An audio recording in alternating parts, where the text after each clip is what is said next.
Hello दोस्तों, welcome back to the channel commerce heroes classes. और आज हम कंटिन्यू कर रहे हैं प्रैक्टिकल क्वेश्चंस के साथ फिक्स्ड एंड फ्लेक्सिबल बजट का। तो आई होप आपने पीछे की सारी वीडियोस को देख लिया है। मैंने इलस्ट्रेशन नंबर 1 करवाई था, एक और प्रैक्टिकल क्वेश्चन करवाया था, पहले उसको भी देख लेना, फिर कंटिन्यू करना है इसके साथ। बिकॉज पहले वाला क्वेश्चन ईजी था, अब ये थोड़ा सा डिफिकल्ट होएगा, आगे वाले क्वेश्चन और ज़्यादा डिफिकल्ट होंगे। और मेरे को पता है आपको वीडियो अच्छी लगती है, लेकिन आप वीडियो को लाइक नहीं करते, तो आपको वीडियो को लाइक करना है, सब्सक्राइब का बटन दबाना है, दोस्तों के साथ शेयर करना है। तो चलो स्टार्ट करते हैं अपने नेक्स्ट क्वेश्चन के साथ। तो बेटा नेक्स्ट क्वेश्चन है आपका इलस्ट्रेशन नंबर 2। ध्यान से पढ़ना है इस वाले क्वेश्चन को, और इसका नीचे डिस्क्रिप्शन बॉक्स में लिंक है, इस पीडीएफ को भी आप लोग डाउनलोड कर सकते हो। और सारे के सारे लेक्चर्स देखने के लिए ऊपर आई बटन आएगा, वहाँ पे क्लिक करके पीछे के सारे लेक्चर्स को देख लो, एंड फिर यहाँ से इस वाली वीडियो से मैनेजमेंट अकाउंटिंग को कंटिन्यू करना, ठीक है। बीच से पढ़ोगे तो समझ में नहीं आएगा। इलस्ट्रेशन नंबर 2 को स्टार्ट करते हैं। शाम manufacturers can produce 4000 units of a certain product at 100% capacity. तो बेटा शाम मैन्युफैक्चरर्स एक कंपनी है, ये कितने यूनिट्स बना सकते हैं, मतलब अगर ये अपनी फैक्ट्री में 100% कैपेसिटी भी बनाएंगे ना, पूरी की पूरी कैपेसिटी यूज करेंगे, तो कितने यूनिट्स बना पाएंगे? 4000 यूनिट्स बना पाएंगे। The following information is obtain from the books of accounts. तो इन्फॉर्मेशन मिल रही है इनके बुक्स ऑफ अकाउंट से। दिसंबर अगस्त 2006 की इन्फॉर्मेशन और सितंबर 2006 की इन्फॉर्मेशन है। इसने कितने यूनिट्स बनाए? बेटा अगस्त में इसने 2800 यूनिट्स बनाए, सितंबर में इसने 3600 यूनिट्स बनाए, ठीक है sir. Sir repairs and maintenance में 500 का खर्चा, 560 का खर्चा, पावर में 1800, 2000, शॉप एंड लेबर में 1700, 900 का एक्सपेंस हुआ, कंज्यूमेबल स्टोर्स में 1400, 1800। तो ये कुछ इसके एक्सपेंसेस के बारे में बता रखा है। अब इसमें से कुछ एक्सपेंसेस इसके वेरिएबल है, कुछ सेमी वेरिएबल है, और कुछ एक्सपेंसेस क्या है, फिक्स्ड है। तो ये आपको आइडेंटिफाई करना पड़ेगा कि कौन से सर फिक्स्ड एक्सपेंसेस है, कौन से सर वेरिएबल और सेमी वेरिएबल एक्सपेंसेस है, ठीक है। अभी मैं आपको बताऊंगा कैसे आइडेंटिफाई करते हैं। रेट ऑफ प्रोडक्शन पर आर एस 10 यूनिट्स, मतलब हर घंटे कितना सामान बनता है, कितना यूनिट्स बनता है, 10 यूनिट बनता है। तो हर घंटे हम कितने यूनिट्स बना पाते हैं सर? 10 यूनिट्स बना पाते हैं। Direct material cost per unit is, direct material cost कितनी है, मतलब एक मटेरियल को बनाने, मतलब एक यूनिट को बनाने में कितना मटेरियल लगता है? 1 रुपये का मटेरियल लगता है। और वेजेस कितनी लगती है, मतलब एक यूनिट बनाने के लिए कितनी वेजेस कितनी देनी पड़ती है वर्कर्स को? ₹4 पर आवर, हर घंटे 4 रुपये देने पड़ते हैं। अच्छा sir, you are required to compute the cost of production at. अब आपको क्या बनाना है? बजट बनाना है। कॉस्ट ऑफ प्रोडक्शन कितना? 100%। 100% कितना हो गया सर? 4000 यूनिट्स के लिए आपको बजट बनाना है। 80% की बात करें तो 4000 का 80% कितना हो गया? 3200 हो गया। और 4000 का 60% बोले तो ये कितना हो गया? 2400 यूनिट्स हो गया। तो ये कितना हो गया? 2400 यूनिट्स का आपको बजट बनाना है। चलो आगे बात करते हैं। Showing the variable, fixed and semi variable items under the flexible budget. तो आपको क्या है, ये बजट बनाना है आपको। तो अगर आप देख रहे हो तो यहाँ पे 4000 यूनिट्स के लिए आपको एक बजट बनाना है, फिर 3200 यूनिट्स के लिए आपको बजट बनाना है, और 2400 यूनिट्स के लिए आपको बजट बनाना है। और क्लासीफाई करना है सारी की सारी कॉस्ट को वेरिएबल कॉस्ट में, फिक्स्ड कॉस्ट में, और सेमी वेरिएबल कॉस्ट के अंदर। Find out the overhead. तो ये था आपका फर्स्ट पार्ट। तो चलो पहले फर्स्ट पार्ट को हम लोग क्या करते हैं, करने के लिए स्टार्ट करते हैं। तो देखो सबसे पहले जब भी आप क्वेश्चन बनाओगे तो क्वेश्चन बनाने के लिए आपको ऊपर क्या लिखना पड़ेगा? फ्लेक्सिबल बजट फॉर शाम मैन्युफैक्चरर्स। तो किसके लिए आप बजट बना रहे हो? शाम मैन्युफैक्चरर्स के लिए हम सर बजट बनाने हैं। 3 कॉलम्स बनेंगे, एक 100% कैपेसिटी का, एक 80% कैपेसिटी का, और एक 60% कैपेसिटी का आपका बजट बनेगा। 4000 यूनिट्स, 3200 यूनिट्स और 2400 यूनिट्स के लिए आपका बजट बनेगा, ठीक है। बात करते हैं बेटा सबसे पहले वेरिएबल कॉस्ट की। कौन कौन से वेरिएबल कॉस्ट लगते हैं सर? डायरेक्ट मटेरियल लग रहा है हमारा 1 रुपीज़ का। तो बच्चों यहाँ पे मटेरियल कितने का था? 1 रुपीज़ का था। तो 1 रुपीज़ का मटेरियल है, 4000 यूनिट्स बना रहे हो, तो 4000 मल्टीप्लाई बाय 1 कितना हो गया? 4000 रुपीज़। ऐसे ही 3200 के लिए कितने रुपये लगेंगे? 3200 लगेगा, because 3200 units multiply by 1, 3200 rupees लग गए। फिर 2400 इंटू में 1 अगर आप कर दोगे तो कितना हो गया? 2400 रुपीज़ आपके लग जाएंगे। फिर बात करते हैं यहाँ पे वेजेस की। वेजेस लग रहा है बेटा 4 रुपीज़ पर आवर लगेगा 10 यूनिट के लिए, ठीक है। अब एक बात बताओ, आपको टोटल सबसे पहले बताओ कि कितने घंटे काम करना पड़ेगा। अब आपको 4000 यूनिट्स बनानी है, यस। अगर मैं बात करूँ पहले कितनी यूनिट्स बनानी है आपको? 4000 यूनिट्स बनानी है। बेटा ये कितने घंटे में कन्वर्ट होगा, ये कितने घंटे में बनेगी? तो सर 10 यूनिट बनती हैं 1 घंटे के अंदर। तो बेटा इसमें कितने घंटे लगेगा सर? 400 आवर्स लगेगा। और सर 1 घंटा कितने का है? 4 रुपये का है। तो टोटल कितना हो गया? 600 आवर्स हो गया। तो यहाँ पर कितना आ गया? 600 आवर्स। ऐसे ही देखो सर 3200 यूनिट्स आपको बनानी है। एक यूनिट कितने घंटे में बनती है, मतलब 10 यूनिट्स, 1 घंटे में 10 यूनिट बनती है। तो डिवाइडेड बाय 10 कर दिया, तो कितने घंटे लगेंगे इसको बनाने में? 320 घंटे लगेंगे। मल्टीप्लाई बाय 4 कर दोगे तो 320 मल्टीप्लाई बाय 4 कर दोगे तो कितना आ गया? 1280 रुपये। तो 1280 रुपये लगेंगे। 1280 रुपये तो 1280 रुपीज़ आप देके क्या हो जाएगा आपका, ये डायरेक्ट वेजेस लग जाएगा। और ऐसे ही आप निकालोगे 960 यूनिट्स। कैसे निकालोगे, 240 डिवाइडेड बाई 10, तो ये कितना आ जाएगा, 2240 आवर्स आ जाएगा। मल्टीप्लाई बाय 4 कर दोगे तो 240 आवर्स मल्टीप्लाई बाय 4 कर दोगे, कितना आ जाएगा, 960। फिर बात करते हैं किसकी, शॉप लेबर की। देखो ध्यान से, शॉप लेबर की बात करें तो बेटा 700 लग रहे हैं कितने यूनिट्स बनाने में, 2800 यूनिट्स बनाने में। तो 700 डिवाइडेड बाय 2800 आप करोगे तो कितना यूनिट आ गया, 0.25। बेटा 0.25 रुपीज़ लग रहा है ना, 25 पैसा लग रहा है। देखो ध्यान से, शॉप लेबर कितने रुपए लग रहे हैं सर, 700 रुपये लग रहे हैं। कितनी यूनिट्स बनाने पर, 2800 यूनिट्स बनाने पर। तो एक यूनिट बनाने पर कितना लगेगा, तो आप क्या करोगे, 700 डिवाइडेड बाय 2800।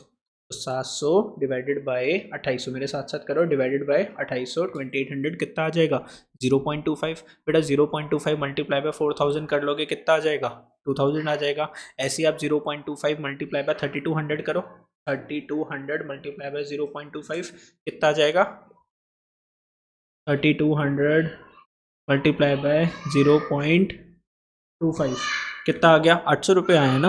और ये कितना आ रहा है, ओ सॉरी, ये तो कंज्यूमेबल स्टोर्स है ना। अच्छा शॉप लेबर ये रहा, सॉरी ये रहा शॉप लेबर। गलत हो गया सर, गलत हो गया, कोई बात नहीं बच्चों, कोई बात नहीं। 0.25 मल्टीप्लाई बाय 4000 करो, 0.5 मल्टीप्लाई। तो बच्चों यहाँ पे करना है आपको 0.25 मल्टीप्लाई बाय 3200 और यहाँ पे करना है 0.25 मल्टीप्लाई बाय 2400। तो कितना आ जाएगा आपके पास, 600 रुपये आ जाएगा। ठीक है, शॉप लेबर कैसे निकली सर, 700 डिवाइडेड बाय 2800 करके ऊपर गिवन था हमें। अब बात करेंगे कंज्यूमेबल स्टोर्स, वो भी ऐसे करना है। देखो कंज्यूमेबल स्टोर्स में कितने पैसे लग रहे हैं सर, 1400 लग रहा है कितने यूनिट्स बनाने पर, 2800। तो बेटा यहाँ पे 1400 रुपीज़ लगा 2800 यूनिट्स बनाने पर। तो हर एक यूनिट बनाने पर कितने पैसे लग रहे हैं, तो 1400 डिवाइडेड बाय 2800 ये लगा 0.5 पर यूनिट। कितना लगा, 0.5 पर यूनिट। तो देखो 50 पैसे, तो 4000 मल्टीप्लाई बाय 0.5 कर दो, कितना आ जाएगा, 2000 आ जाएगा। ऐसे ही आप क्या करोगे, 3200 को 3200 इंटू में 0.5 कितना आ जाएगा, 1600। और ऐसे ही 1200 कैसे निकलेगा, 0.5 मल्टीप्लाई बाय 2400 कितना आ जाएगा, 1200 आपका आ जाएगा। अब इन सबको प्लस कर लो, 4000 प्लस 1600 प्लस 1000 प्लस 2000 कितना आ गया, 8600 आ गया। तो सारा प्लस कर लिया। तो ये सारी कॉस्ट कौन सी थी, हमारी वेरिएबल कॉस्ट। तो ये टोटल एक इसका लिखा हुआ है बच्चों, वेरिएबल कॉस्ट का। अब हमें निकालना है सेमी वेरिएबल कॉस्ट, और ये है जो चीज़ आपको सीखने को मिलेगी। This is very very important. अब इस वाले पार्ट को ध्यान से देख लेना कि सर सेमी वेरिएबल कॉस्ट को कैसे निकालते हैं। ठीक है, अब देखो ध्यान से, सेमी वेरिएबल कॉस्ट को निकालते हैं सर। देखो आपको यहाँ पे गिवन है पार, क्या गिवन है आपको यहाँ पे, पार गिवन है, पार आ रही है, POWER। कितने रुपए लग रहे हैं सर, 1800 रुपये लग रहे हैं कितनी यूनिट्स बनाने पर, 2800 यूनिट्स बनाने पर। तो ध्यान से देखो, 1800 डिवाइडेड बाय 2800 करो सबसे पहले। तो 1800 डिवाइडेड बाय 2800 करोगे, कितने यूनिट्स, कितना आ जाएगा, 1800 डिवाइडेड बाय 2800 कितना आ जाएगा, 0.6427, है ना, ऐसे कुछ करके। लेकिन इसको ऐसे नहीं करना, इसको ऐसे नहीं करना बच्चों आपको, कि इसको डिवाइड करोगे। आपको पता है यहाँ पर क्या करना पड़ता है, सेमी वेरिएबल कॉस्ट को इसको कंपेयर करना है और यूनिट्स को कंपेयर करना है। किसको कंपेयर करना है, यूनिट्स को और कॉस्ट को कंपेयर करना है। अब एक बात बताओ, यहाँ पे इन दोनों में कितना डिफरेंस है, 3600 माइनस 2800, 3600 माइनस 2800 कितना डिफरेंस है बच्चों, 800 का डिफरेंस है, 800 यूनिट्स का डिफरेंस है। और यहाँ पे पैसों में कितना डिफरेंस है सर, 200 रुपये का डिफरेंस है। तो आप क्या करोगे, 200 को डिवाइडेड बाय करोगे 800 के साथ, 200 को डिवाइड करोगे 800 के साथ, तो कितना आ जाएगा, 0.25 पर यूनिट। डिफरेंस निकालोगे, क्या निकालोगे, डिफरेंस। बेटा इसका डिफरेंस निकाला, कितना आया, 800 यूनिट, और इसका डिफरेंस निकालोगे, कितना आया, 200 रुपये। तो बेटा 200 रुपये लग रहे हैं कितने यूनिट्स बनाने पर, 800। डिफरेंशियल कॉस्ट अपॉन में डिफरेंशियल यूनिट्स, इसका फॉर्मूला क्या होता है, डिफरेंशियल कॉस्ट अपॉन में डिफरेंशियल यूनिट। ये मैंने आपको पहले की वीडियोस में करवा रखा है, जब मैंने कॉन्सेप्ट समझाया तो ये फॉर्मूला मैंने आपको करवाया था, डिफरेंस इन कॉस्ट अपॉन में डिफरेंस इन यूनिट्स। तो इससे क्या निकलती है, सेमी वेरिएबल कॉस्ट। अब बेटा देखो 0.25 पर यूनिट लग रहा है। अब देखो यहाँ पर आपने कितनी यूनिट्स बनाई, 2800, कितनी यूनिट्स बनाई है, 2800। अब देखो पार कैसे निकलेगी, 2800 यूनिट्स अगर आप बना रहे हो 0.25 के हिसाब से, तो 2800 इंटू में 0.25, तो यहाँ पे जो वेरिएबल कॉस्ट है वो कितना है, 700। यहाँ पे जो वेरिएबल कॉस्ट है वो क्या है, 700। लेकिन सर यहाँ पे तो 1800 लिखा है। तो बेटा 1800 के ना दो हिस्से हैं, इसमें सेमी वेरिएबल कॉस्ट का मतलब क्या होता है कि इसमें कुछ पोर्शन तो वेरिएबल है और कुछ पोर्शन क्या है, फिक्स्ड है। तो बेटा 18 में से 700 जो है वो क्या है, वेरिएबल। 700 क्या है, वेरिएबल, और बाकी 1100 रुपये क्या है, फिक्स्ड। 1100 रुपये क्या है, फिक्स्ड। मतलब ये तो लगेगा ही लगेगा, चाहे आप 4000 यूनिट बनाओ, चाहे आप 3200 यूनिट बनाओ, चाहे आप 2400 यूनिट बनाओ, ये 1100 रुपये तो क्या है, फिक्स्ड।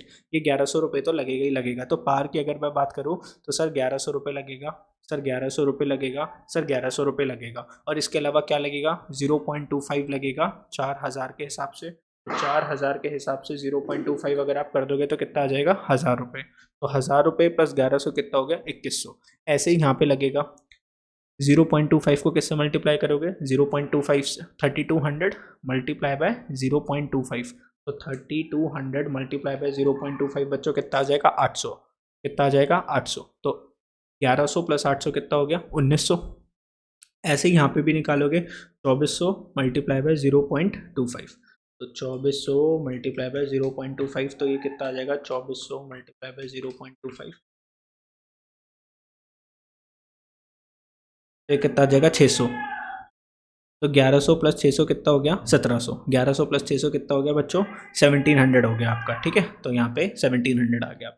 तो ऐसे ही आपको निकालना है। सबसे पहले क्या करा मैंने, देखो जल्दी से देखो, अगर आपको नहीं समझ में आया तो पीछे की वीडियो को देखो, उससे फिर देखो कि मैंने क्या करा। अब मैं दूसरा पॉइंट समझा रहा हूँ आपको, इंस्पेक्शन। ये भी आपको ऐसे ही करना है। अब देखो इंस्पेक्शन, अभी वाला नहीं समझ में आया तो अब इंस्पेक्शन से समझ लो, इंस्पेक्शन वाला समझ में आ जाएगा आपको, ठीक है। देखो इंस्पेक्शन को कैसे सॉल्व करना है, ध्यान से। इंस्पेक्शन की बात करते हैं। सर ये इंस्पेक्शन है, सर कितना रुपये लिखा हुआ है, 200। इसको कंपेयर करो, इन दोनों में कितना डिफरेंस है, सर 40 का डिफरेंस है। और यहाँ पे कितना डिफरेंस है, कितने यूनिट्स का डिफरेंस है, सर 800 यूनिट्स का डिफरेंस है। तो 40 कॉस्ट अपॉन में, देखो इसका फॉर्मूला होता है डिफरेंशियल कॉस्ट, मतलब कॉस्ट में जो डिफरेंस है अपॉन में difference in units, difference in cost upon में डिफरेंस इन यूनिट्स। तो ये हो गया 40 अपॉन में 800, कितना हो गया, 40 अपॉन में 40 डिवाइडेड बाय 800 अगर आप करोगे तो ये आ जाएगा 0.05 पर यूनिट। तो बेटा ये तो क्या आ गई, आपकी वेरिएबल कॉस्ट आ गई। अब ध्यान से देखो, आपने इंस्पेक्शन पे खर्चा करा, 0.05 मल्टीप्लाई बाय 2800 कर लो, तो 0.05 मल्टीप्लाई बाय 2800 कितना आ जाएगा, 140 रुपये। तो ये 140 क्या है, वेरिएबल। और सर ये तो 200 है ना, तो 200 का स्प्लिट है, 200 का स्प्लिट है, इसमें 140 क्या है आपका वेरिएबल है, और यहाँ पे 60 क्या है आपका फिक्स्ड है। तो यहाँ से हमारा फिक्स्ड का कंपोनेंट निकल के आया और वेरिएबल का कंपोनेंट निकल के आया। तो बेटा 60 तो लगेगा ही लगेगा, तो यहाँ पे 60 भी लगेगा, 60 भी लगेगा और 60 भी लगेगा, और बाकी इसके साथ क्या लगेगा, वेरिएबल कॉस्ट लगेगा। और वेरिएबल कॉस्ट का यूनिट क्या है, किस रेट पर लगेगा वो, 0.05। 0.05 मल्टीप्लाई बाय 4000 कर लो, तो 0.05 मल्टीप्लाई बाय 4000 कर लो, कितना आ जाएगा, 200। तो यहाँ पे 200 प्लस कर दोगे, कितना आ गया, 260 आ गया। ऐसे ही आप करोगे 0.05 मल्टीप्लाई बाय 3200, कितना आ जाएगा, 0.05 मल्टीप्लाई बाय 3200 आ गया आपका 160। 160 में प्लस 60 कर दोगे, कितना आ गया, 220। और ऐसे ही आप 180 भी निकाल लोगे, कैसे निकलेगा 180, सर 2400 मल्टीप्लाई बाय 0.05, तो 2400 मल्टीप्लाई बाय 0.05 कितना आ गया, 120। 120 प्लस 60 कितना हो गया, 180। ठीक है सर, बात करते हैं किसकी, रिपेयर्स एंड मेंटेनेंस। अब ये तो आप सॉल्व कर ही लोगे, आई होप इसमें कोई दिक्कत नहीं होनी चाहिए, वरना मैं एक बार बता देता हूँ। रिपेयर्स एंड मेंटेनेंस, सर इन दोनों के बीच में कितना डिफरेंस है, रिपेयर्स एंड मेंटेनेंस, सर 60 का डिफरेंस है, और ऊपर कितना, 800 का। तो 60 डिवाइडेड बाय 800 करो, 60 डिवाइडेड बाय 800 कितना आ गया, 60 डिवाइडेड बाय 800 कितना आ गया, 0.075। अब 0.075 को किससे मल्टीप्लाई कर रहे हो, 2800 से, तो मल्टीप्लाई बाय कर दो 2800 मल्टीप्लाई बाय 0.075। तो बेटा ये 210 रुपये तो क्या आ गया आपका, वेरिएबल। टोटल खर्चा कितना लगा है, 500 रुपये। तो 500 रुपये में से 210 तो क्या है, वेरिएबल, और बाकी का क्या होगा आपका, फिक्स्ड होगा। कितना बचा, तो 500 में से 210 माइनस कर दो, तो बाकी कितना बचा, 290, और 290 क्या है आपका, फिक्स्ड है। ठीक है, 290 क्या है आपका, फिक्स्ड। तो अगर हम यहाँ पर बात करें, 290 क्या है आपका, फिक्स्ड है ना। देखो यहाँ पर आ जाएगा 290, 290 और 290, ये तो आएगा ही आएगा। अब बाकी निकालोगे 0.075 मल्टीप्लाई बाय 4000, तो 0.075 मल्टीप्लाई बाय 4000 की अगर हम बात करें तो ये कितना आ जाएगा, 300 और ऐड कर दो इसमें, कितना आ गया, 590। इसको कैसे निकालोगे, 3200 को, 3200 मल्टीप्लाई बाय 0.075, तो 3200 मल्टीप्लाई बाय 0.075 कितना हो गया आपका 240, 240 प्लस 290, 240 प्लस 290 कितना हो जाएगा आपका 530, ऐसे ये 470 भी निकाल लोगे। अब इसको प्लस कर दोगे सबको, 2100 प्लस 260 प्लस 590 कितना हो गया 2950।